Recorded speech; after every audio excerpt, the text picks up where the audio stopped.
Hello, welcome to Endemic Times. My name is Amira, and today I'm doing something a little bit different.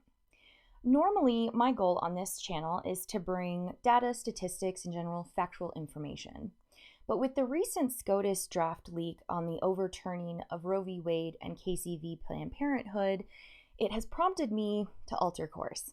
I want to bring my opinion, perspective, and overall thinking on this matter to you, to see what you think as well. This will resonate with some, and others are going to hate it. My goal here is not to alienate or placate, but to lay down some realities, as harsh as they may be, when it comes to this conversation.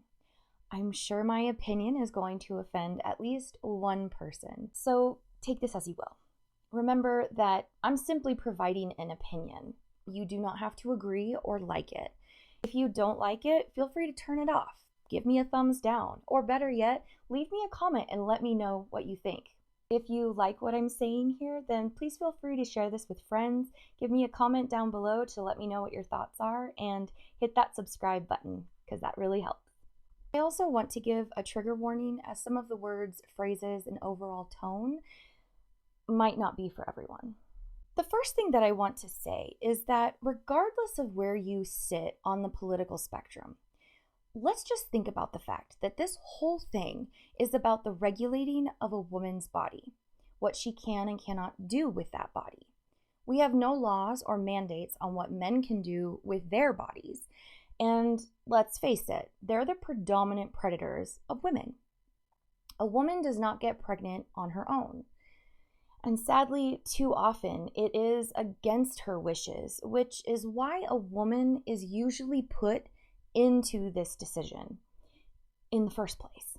With all of this reality on the table, we have taken no steps throughout history in regulating, restricting, or mandating what men can do or cannot do with their bodies.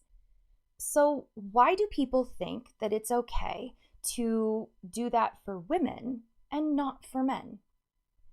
Like it or not, that's textbook hypocrisy. Then there's the whole pro-life movement, which operates under the guise of protecting all life, claiming that abortion is the killing of an innocent life.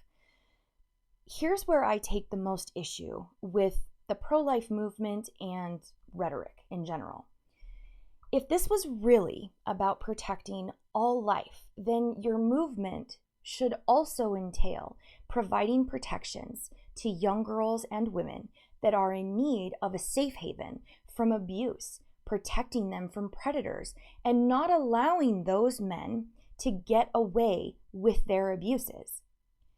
If you care about all life, then you should also care about the young girl who's been abused and raped by her father or her stepfather, her brother or her stepbrother, the guy down the street or the family friend. Where is her right to protection? When does her life matter? How can you say that you're protecting all life when your view is imposing the burden of bringing life into this world with no provisions in place to ensure that a young girl or a woman is prepared to take on that role? Where is her health care? Where is her maternity leave? What if she cannot afford to have a child? To me, it's essentially saying that the woman has to bear the child, then give the child up for adoption if she's unable to provide for that child, but still being forced to carry that child because she is not being given the right to choose. If you care about all life, then you should care about this woman that is bringing new life into the world. And your all life category should also take effect once the child is born. The amount of children that go unwanted in this country and abroad is vast. And this happens at an ever increasing rate when you remove a woman's ability to choose. By having this pro-life stance that takes no other aspect of the person that's bringing life into this world, her financial circumstances, her mental ability to handle this task, whether or not she has adequate support around her, and the overall health of the woman to do this, If you do not take any of those things into account, that is just cruel. The pro-life movement really looks like to me is a movement that is only interested in telling women what they can or cannot do with zero regard to their health and their safety. If your pro-life stance only applies to life when it is in utero, then you are not pro-life. Because if you really cared about all life, then we would not have the systemic issues we have in this country. So let's think about something else. If your beliefs are required to be followed by everyone, even those that do not share your beliefs, then your beliefs are an imposition on another person. The religious community holds their right to belief and practice of their religion very near and dear to their hearts, as they should. So then, let's take that and reverse it, that way of thinking. How would you feel if you're pro-life? You want to have a child, but you are required to either put that child up for adoption or to terminate that pregnancy because a man who is making these decisions has more right to your womb than you do. How would that make you feel? To have your right to create life taken away from you. Okay, now take that feeling and think about it from the other perspective. Being imposed upon to carry a child that you are not ready for or prepared for. That should be considered cruel and unusual punishment. Because if you think it's easy to bring another life into this crazy fucked up hellscape that we call our world today, then you really do need to look up. Another thing I want to bring up is the callousness of the rhetoric towards women that choose the path of terminating a pregnancy. Too often, women are met with the harshest of critiques and villainous treatment for making what is the toughest decision a woman can make. Acting like this is a nothing decision, that's just easy, and that women will go do their thing and get back to whoring around, is just a simplistic way of getting out of the tough aspect of this conversation. Are there some women that take this decision lightly and easily? Yes, of course. But to act in generalizations, like it's all women and that it's always easy, is just frustrating.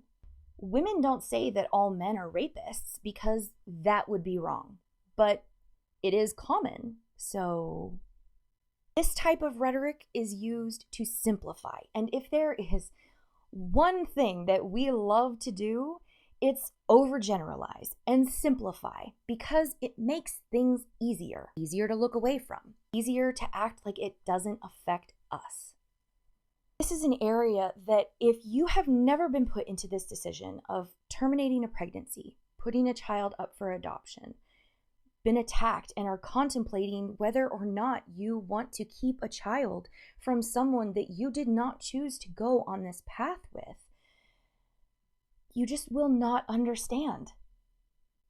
Until you or someone close to you is put into this position, you will not understand. This is first and foremost a woman's issue, but from that stems other issues relating to the LGBTQ community. But it starts here, and it will unfortunately, very likely, end here, which is why we have to be having this conversation. And then there's the Democrats, the party that should be relabeled as the great pretenders. As frustrating as the GOP and the pro-life movement can be, at least they are out in the open with where they stand, and they actually listen to and take steps, and unfortunately, ultimately succeed in doing what their constituents ask for.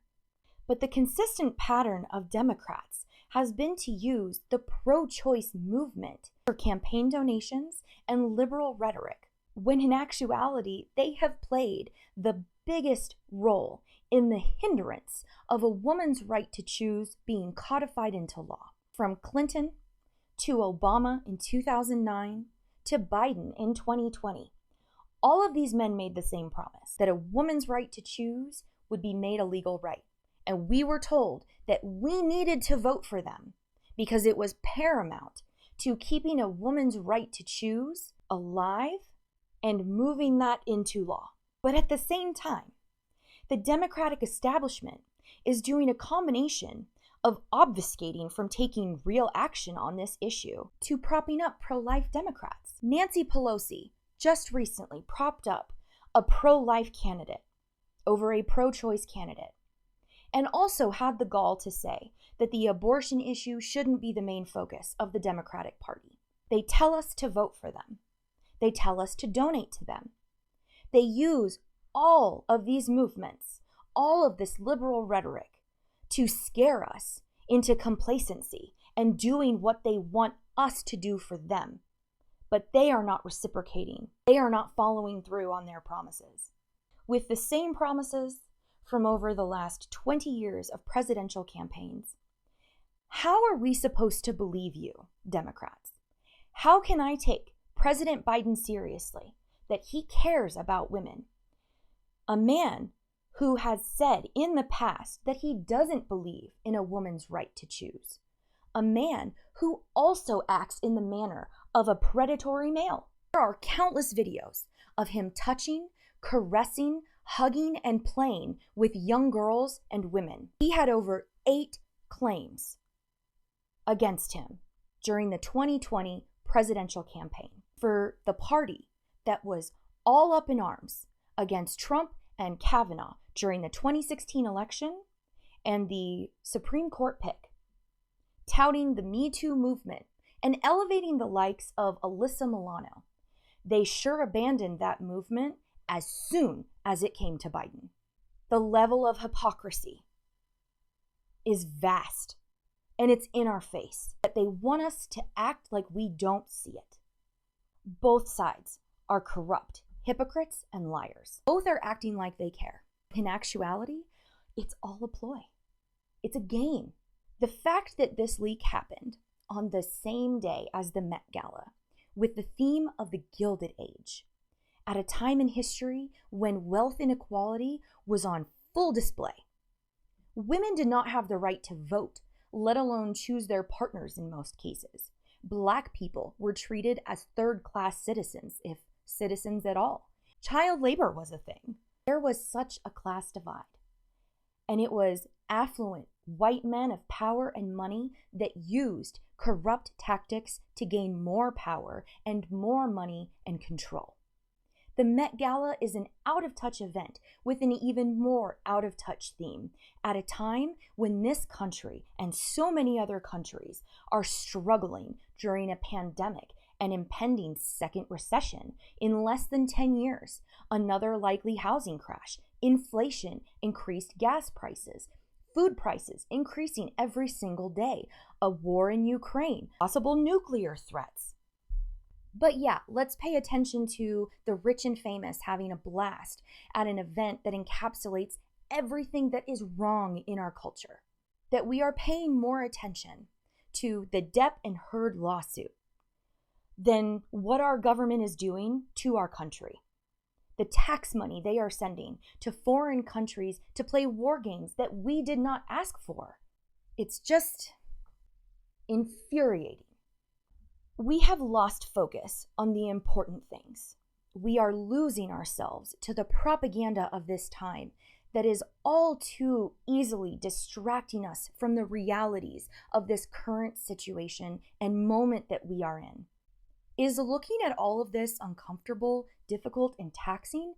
Yes, of course it is.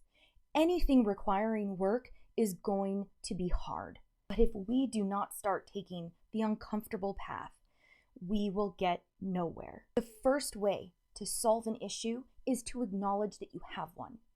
And that has been the ploy of both parties alongside the media for way too long. They are distracting us, placating us, and dividing us from each other. We have to look into the dark parts of our society, because it is there that we will have an understanding and an acknowledgement of what we need to fix. This is a marathon, and the only way that we can make things better for everyone is by doing the hard work.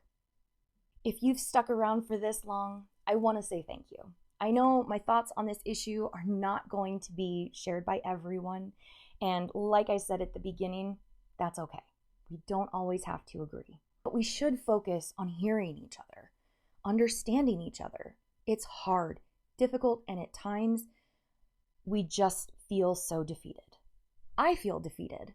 I don't know exactly what to do or what to say, but I do know that what we have been doing up to this point isn't working. It's time for us to take control, to look past the veneer of what's pretty and what makes us feel good and see what we have to see. That we have so much more work to do, and it will only be solved if we work together. So thank you so much for watching. If you liked this video, please give it a thumbs up, subscribe, and hit the bell. And just remember that we are all human. We're all on a unique journey. And the best way for us to move forward positively is to have these kinds of conversations, as difficult as they may be. Stay safe, take care, and remember to be kind to each other.